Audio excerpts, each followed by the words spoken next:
The Hinterkaifeck murders, 1922. On the 4th of April, 1922, neighbors in rural Bavaria, Germany discovered something that would become one of the most disturbing unsolved mysteries in European history. At a remote farm called Hinterkaifeck, they found 6 people brutally murdered. Andreas Gruber, age 63, his wife Cecilia, age 72, their daughter Victoria Gabriel, age 35. Victoria's 2 children, LSB, 7-year-old Cecilia, and 2-year-old Joseph, and their maid, Maria Baumgartner, age 44. All of them had been killed with a farm tool called a mattock, beaten to death with savage blows to the head. But here's the truly horrifying part. Whoever killed them stayed in the farmhouse afterward. For 3 days, the killer lived with the bodies, feeding the animals, eating the family's food, and keeping the fireplace burning. More than 100 years later, nobody has ever been arrested for these murders, and Germany still considers this its most famous unsolved crime. Hinterkaifeck wasn't really a town or even a village. It was just a single, isolated farmstead in Bavaria, about 43 miles north of Munich. The name itself means behind Kaifeck. It was located behind a small hamlet called Kaifeck, about a mile away in the middle of farmland bordered by dense dark forests. The farm had been built around 1863 and was pretty far from everything. The nearest neighbors were a good distance away, which meant the Gruber family lived in almost complete isolation. Bavaria in the early 1922s was a troubled place. World War I had just ended a few years before, leaving Germany devastated. The country was dealing with political chaos, economic problems, and social upheaval. The Nazi Party was just starting to form in Bavaria during this time, growing out of anger at the politicians who had lost the war. It was a dark period in German history, and Hinterkaifeck sat right in the middle of it all, quiet and removed from the turmoil of the cities. Andreas Gruber was the head of the household. He was 63 years old, a tough, difficult man who had worked the land his whole life. He was known for being gruff, hard to get along with, and extremely cheap with money. His neighbors respected his farming skills, but found him unpleasant to deal with. Andreas had married Cecilia back in 1886 when he moved to Hinterkaifeck. The farm had actually belonged to Cecilia. No perfect, she had received it in 1877 as part of a divorce settlement from her first husband. She was 72 years old in 1922, a devout religious woman who helped keep peace between Andreas and the neighbors he constantly fought with. Living with them was their daughter, Victoria Gabriel, who was 35 years old. Victoria was a widow.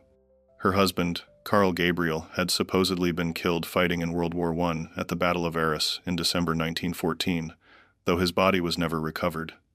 Victoria had one daughter from that marriage, Yenkos, little Cecilia Gabriel, born in January 1915, who was now 7 years old.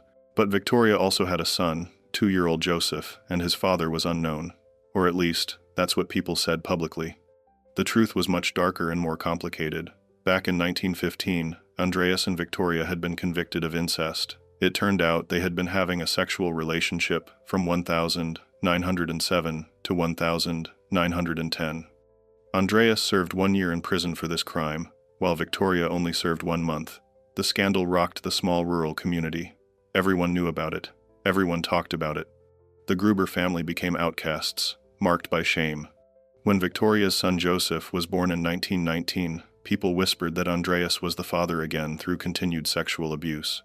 Victoria had even told a neighbor named Lorenz Schlittenbauer, a man she was seeing at the time, that it was better people think her father was the father, because if Andreas found out she was with another man, he would beat her to death. The household was dysfunctional, filled with abuse, secrets, and fear. The last member of the household was their maid. For months before the murders, a woman named Crushens Rieger had worked for the family. But 6 months before that terrible March night in 1922, Crushens quit. She told people the house was haunted. She said she heard strange noises in the attic, felt like she was being watched all the time, and heard footsteps when nobody should be there. Andreas had dismissed her claims as superstition, but she refused to stay.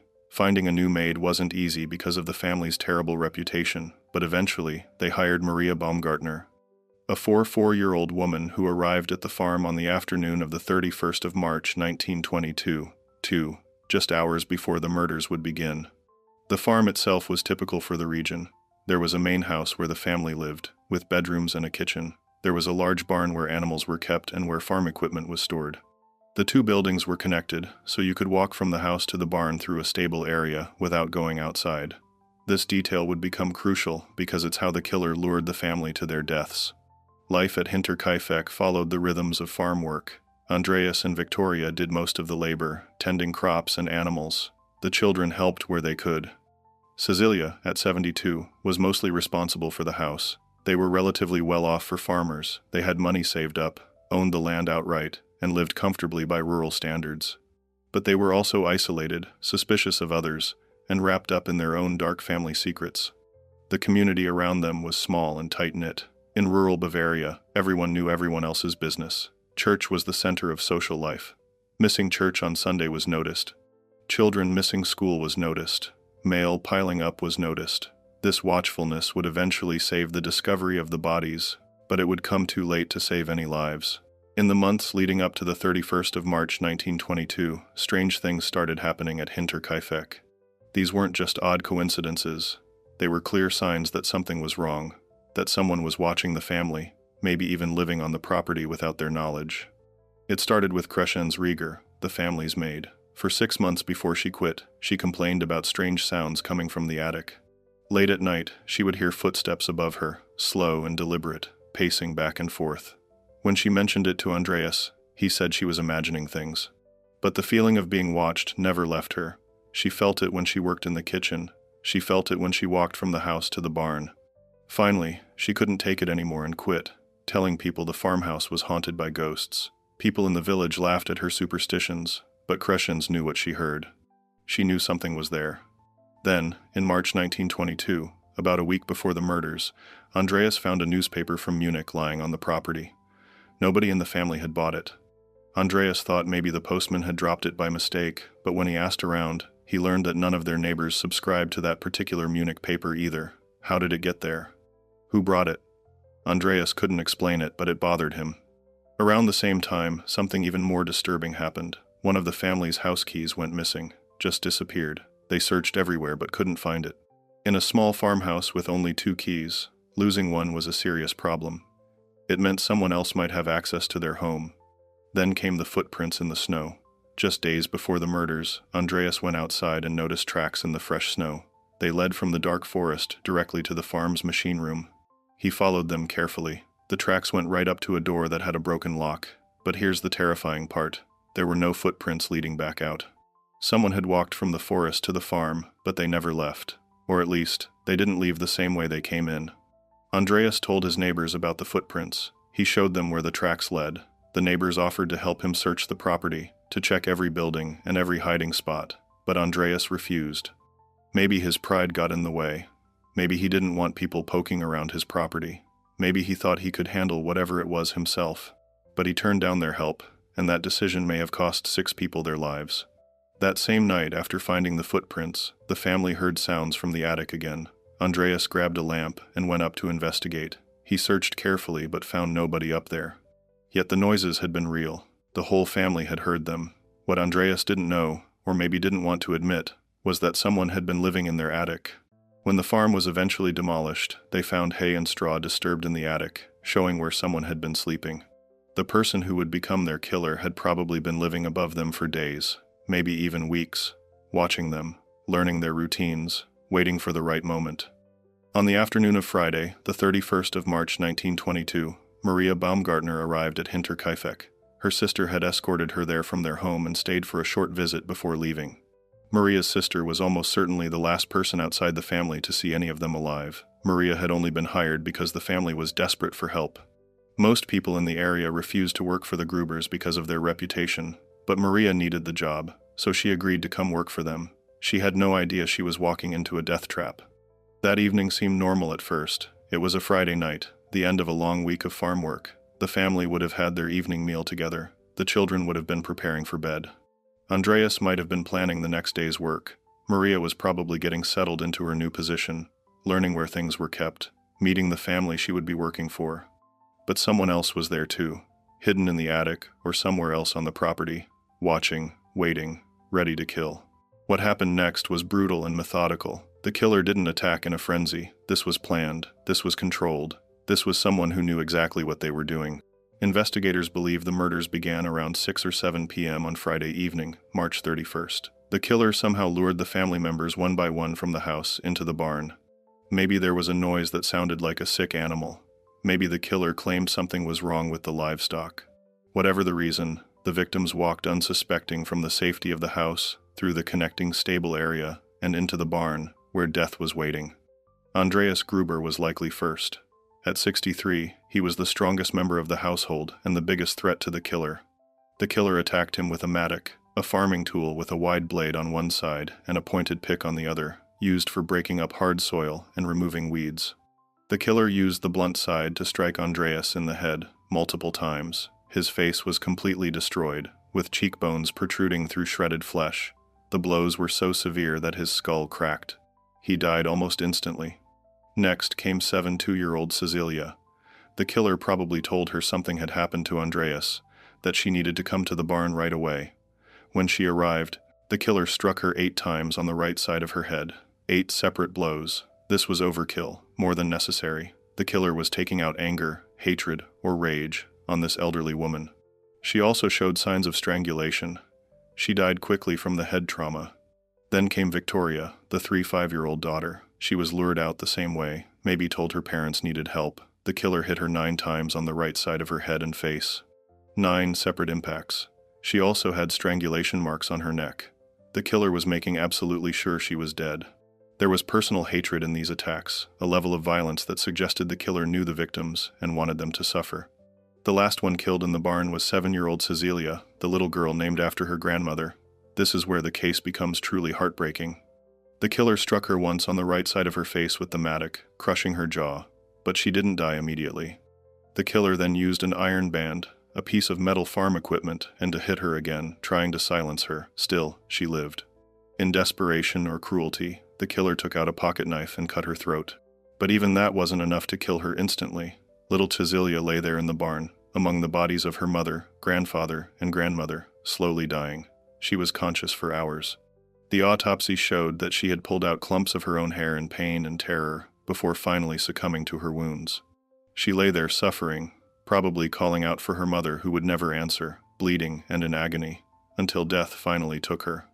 This detail alone makes the Hinterkaifeck murders one of the most horrifying crimes imaginable. The killer then stacked the 4 bodies in the barn, covering them with hay and an old door. This wasn't just to hide them. The killer didn't want to look at what they had done.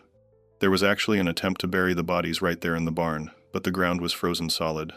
The killer tried digging but couldn't get deep enough, so they gave up and just covered the corpses as best they could. After killing 4 people in the barn, the killer walked back into the house. 2-year-old Joseph was sleeping in his crib. The killer stood over the sleeping toddler and brought the mattock down on his head. A baby boy murdered in his bed while he slept. The blow killed him instantly.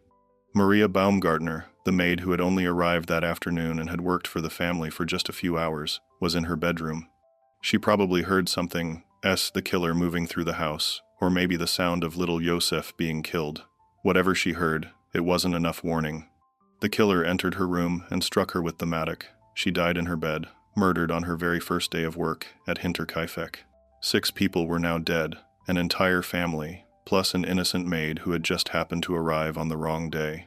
The weapons used were all from the farm itself. The mattock, the iron band, and the pocket knife all belonged to the Gruber family, or were tools found on the property. The killer had used what was available, showing familiarity with the farm and its equipment. But the horror didn't end with the murders. What happened next is what makes this case truly unique and terrifying. The killer stayed. For 3 days and nights, with 6 corpses hidden in the barn and the house, the killer remained at Hinterkaifeck. They lived in the house like they owned it. They fed the cattle in the barn, walking past the stacked bodies to tend to the animals. They cooked meals in the kitchen and ate the family's food. They lit fires in the fireplace. Neighbors saw smoke coming from the chimney and assumed everything was normal. On Saturday, April 1st, a couple of people came by the farm, but didn't find it suspicious that nobody answered the door. The Grubers had a reputation for keeping to themselves, so it wasn't unusual that they didn't respond to knocking. On Sunday, April 2nd, the family failed to show up for church.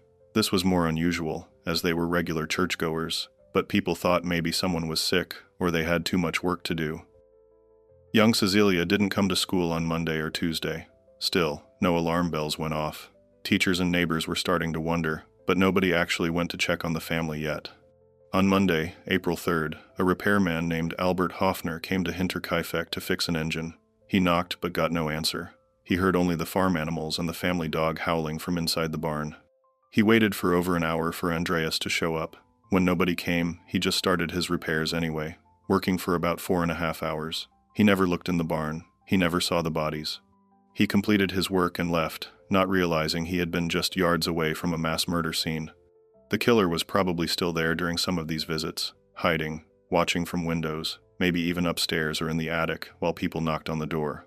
It's possible the killer finally left sometime on April 1st or 2nd, slipping away into the forest the same way they had arrived.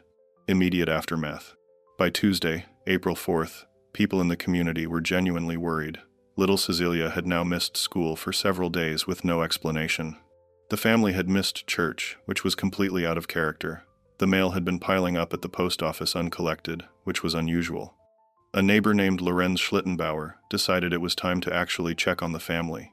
Schlittenbauer was the same man who had been romantically involved with Victoria and believed he might be the father of young Joseph. Around 3:30 the afternoon, he sent his 6-year-old son Johann and his 9-year-old stepson to walk to Hinterkaifeck and see if they could find anyone.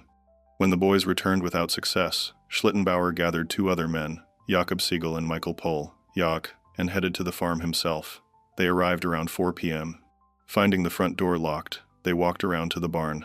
What they found there would haunt them for the rest of their lives. In the barn, they discovered 4 bodies stacked on top of each other and partially covered with hay and an old door. Andreas Gruber, his wife Cecilia, their daughter Victoria, and little Cecilia Gabriel were all lying there, dead for days. The men immediately recognized them. The smell must have been terrible. The sight was worse. Schlittenbauer then did something that later made him a suspect. He separated from the other 2 men and went into the house alone. He claimed later that he wanted to check on little Joseph, thinking maybe the boy was still alive. But when he came back out, he had to report that he'd found Maria Baumgartner dead in her bedroom and Joseph dead in his crib. How did he know where to look? How did he know to check the maid's room? These questions would dog him for years. The men quickly alerted other neighbors and the authorities. But by the time they started spreading the news, dozens of curious locals had already descended on the farm. People walked through the crime scene, touching things, moving objects, contaminating everything. In 1922, forensic science was still in its early stages, and rural police didn't know much about preserving crime scenes. By the time the actual investigators arrived from Munich, about 45 miles away, the crime scene had been completely compromised. Inspector Georg Reingruber was put in charge of the case. He arrived to find chaos. The farm was full of people. Evidence had been touched, moved, or destroyed. He tried to make the best of a bad situation, documenting what he could, and beginning interviews. The autopsies were conducted on April 5th by Dr. Johann Baptist Oehmüller. His findings confirmed what the crime scene suggested. All 6 victims had died from blunt force trauma to the head, delivered by something like a mattock or pickaxe. The weapon was likely wielded by someone strong, someone familiar with farm tools, someone who knew how to kill efficiently. The most disturbing finding was about young Cecilia. Dr. Oehmüller determined that she had survived for several hours after the attack. She had been conscious, lying in the barn with her family's corpses, slowly dying. The hair found in her hands had been torn from her own head in her death throes. She had died alone, in pain, and terrified. This detail shocked even the hardened investigators. The doctor also found that Victoria had both head wounds and strangulation marks. Someone had tried to strangle her as well as beat her to death. This suggested either 2 attackers or 1 killer who wanted to make absolutely sure she was dead. Money was found in the house, completely untouched, a substantial amount of cash that the Grubers had saved. This ruled out robbery as a motive. Nothing valuable had been stolen. The killer hadn't come for money or possessions. The fact that the killer had stayed at the farm for days was evident from multiple pieces of evidence. The cattle had been fed regularly, fresh bread had been baked, the oven had been used.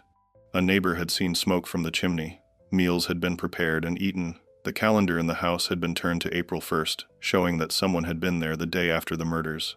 The newspaper found earlier, the one from Munich that nobody had purchased, suddenly seemed more sinister. What if the killer had brought it? What if they had been studying the family, learning about them, before making their move? The footprints in the snow that Andreas had found were now seen as the clearest warning sign. Someone had indeed come from the forest, entered the property, and never left the same way. They had stayed, hiding, waiting, until they were ready to kill. The broken lock on the machine room door, the missing house key, the sounds in the attic that both Crescens Rieger and the family had heard. All of it pointed to one terrifying conclusion. Someone had been secretly living at Hinterkaifeck, possibly for weeks, watching the family, planning the murders down to the smallest detail.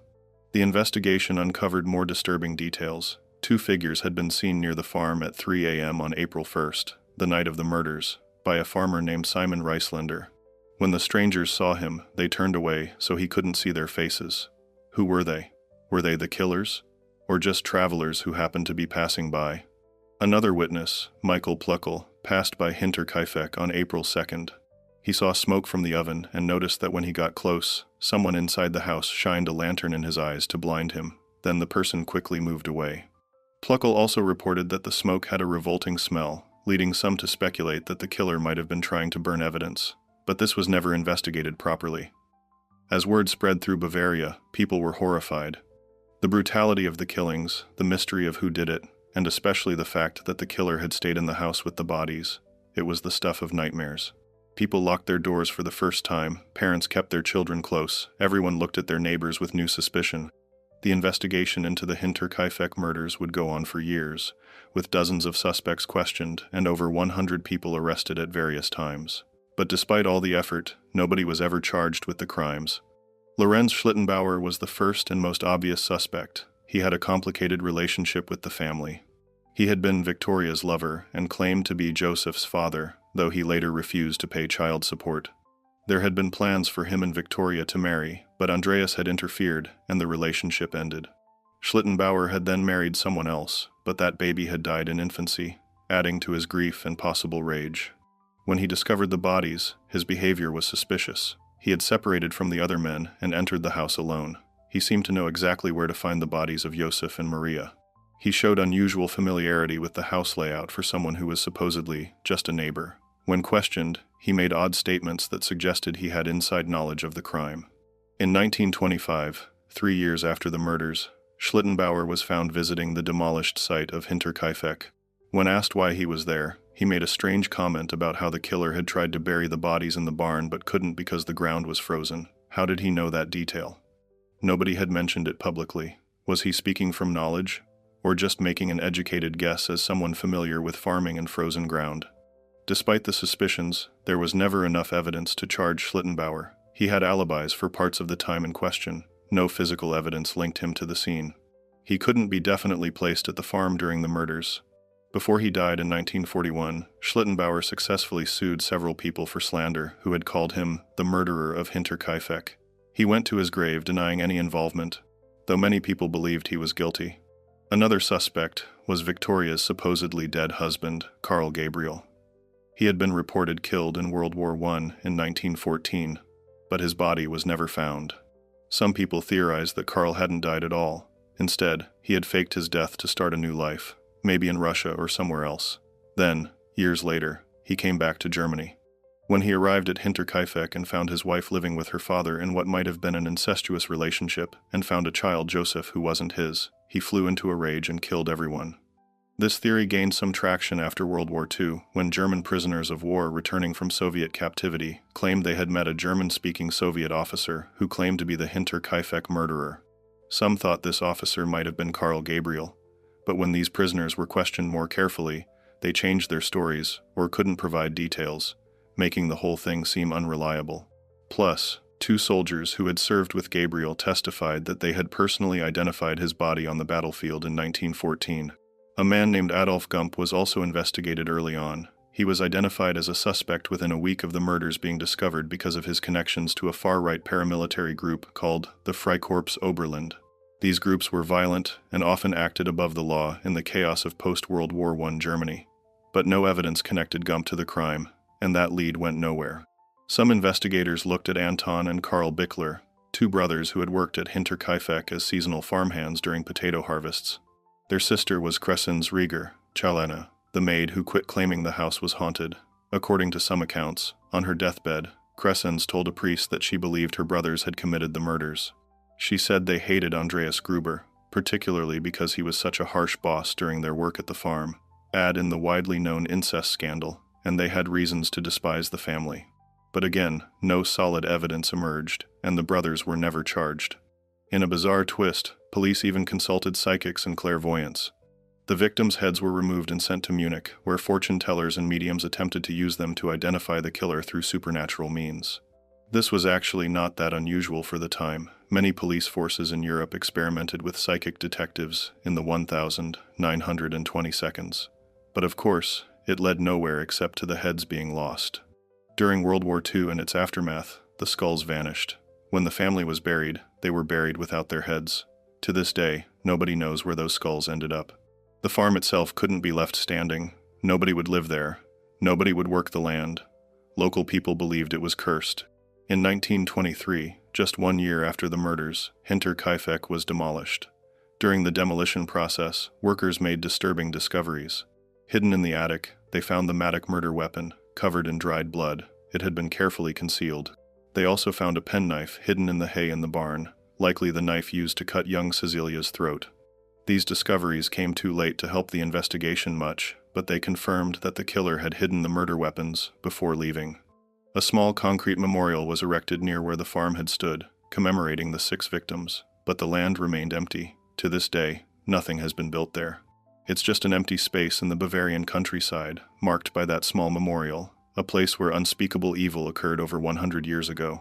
The case was officially closed in 1955, 33 years after the murders, with no solution. The last interrogations in the case took place in 1986, when Detective Chief Superintendent Konrad Müller-Thumann retired. He had devoted years to the case, but had to admit defeat. The killer was never found. In 1999, students from the Fürstenfeldbruck Police Academy in Germany took on the Hinterkaifeck case as a training exercise. Using modern criminology and forensic techniques, they re-examined all the evidence, studied crime scene photos, and analyzed everything that was known about the case. After careful study, they did reach a conclusion about who they thought was most likely responsible.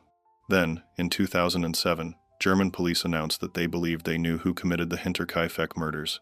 But they refused to reveal the name publicly, citing respect for the descendants of the person they suspected.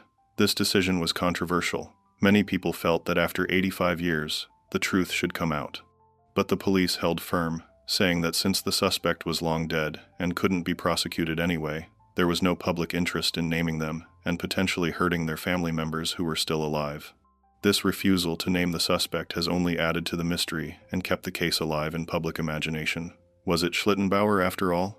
Was it someone else entirely? Was it Andreas Gruber himself, killing his family in a rage before someone else killed him? That theory has been proposed, that Andreas murdered his wife, daughter, and grandchildren, then was killed by Schlittenbauer or another person who discovered what he'd done. Another theory that has gained attention in recent years comes from author Bill James, who wrote a book called The Man from the Train. James theorizes that the Hinterkaifeck murders were committed by a German immigrant to America named Paul Mueller, who James believes was a serial killer responsible for dozens of family murders in the United States in the late 1800s and early 1900s.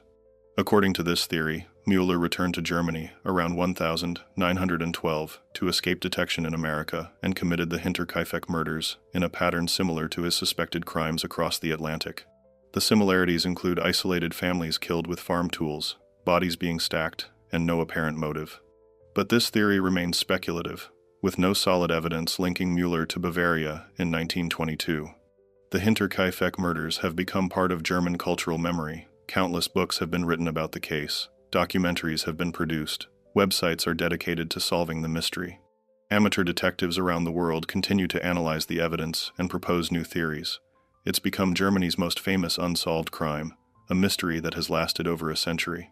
For the people who lived through it, the neighbors, the investigators, the family members who survived, the murders left permanent scars.